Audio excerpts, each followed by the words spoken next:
Good morning, everyone. I'm Yasir and welcome to Harlem News First Tonight. A 68-year-old man has died in a house fire in Croft Street, Bradford, West Yorkshire. Emergency services were called to the house in Croft Street, Bradford, yesterday evening, where they found elderly man dead. Neighbors says they alerted the firefighters soon after they saw smoke coming out of the building. There wasn't anybody else who was injured in the fire and no other property was damaged. An investigation into what caused the blaze has started, but police are now treating it as suspicious. William Kerr was convicted for the murder of Maureen Comfort in 1998, now believed to have been absconded after he was allowed to move to a bail hostel. Maureen relatives are angry at the decision and believe Kerr, who is now on the run, could harm them. The police are urging everyone who sees him to dial 999 and not to approach him under any circumstances. Anna Crossley has more. Maureen Comfort's family claim they weren't surprised to hear William Kerr was on the run. A few days ago, Maureen's niece got the news she'd been dreading. The probation officer just turned around and says that she had bad news, that William Kerr had absconded from his hostel. Upset, annoyed, because a couple of weeks before that I went down to the prison for his probation hearing and they decided obviously to let him out. Senga Bailey found her aunt's body stuffed in a cupboard here at her flat in the Bermontoffs area of Leeds. Even though it was 20 years ago, she's still haunted by the memory of what she saw that day, and she's terrified that William Kerr could kill again. And I'm frightened of what he's going to do next. Maybe he'll keep away from us, I don't know, but it's who he's with. If you can live with a dead person stuffed in a cupboard for a couple of weeks, then what is a, and sit there, watch television and eat and stuff like that, what is a? A police investigation followed Maureen's death and Kerr was convicted of murder.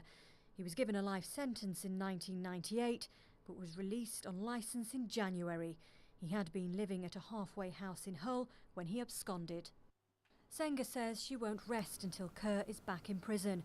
Meanwhile, the police are urging anyone with information regarding his whereabouts to dial 999, but stress he mustn't be approached. Anna Crossley, BBC Look North, Leeds.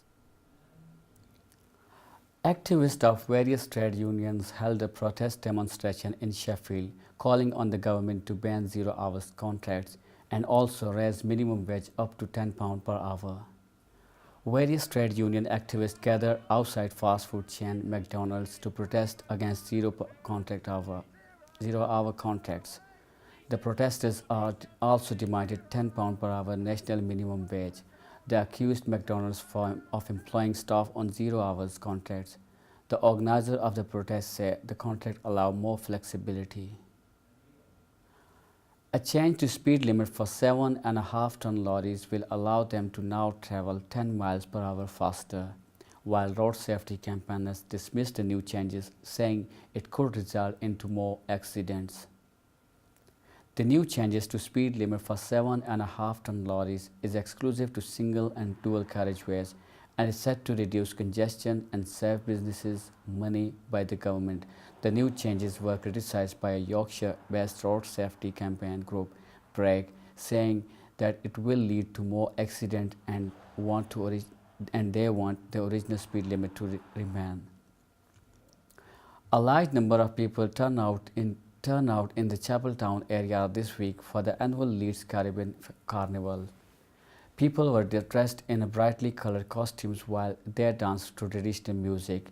Visitors enjoyed different activities and tasted popular food from around the Caribbean.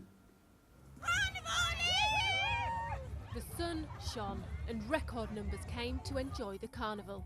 Now in its 46th year, the event is the longest running in Europe. And this is what people came to see. Amazing costumes, the results of weeks of hard work. Really good, outfits are fantastic every year, a lot of work goes into them. It's been amazing, it's been lively, it's been fun, sun is out, it's beautiful, it's the Caribbean Carnival.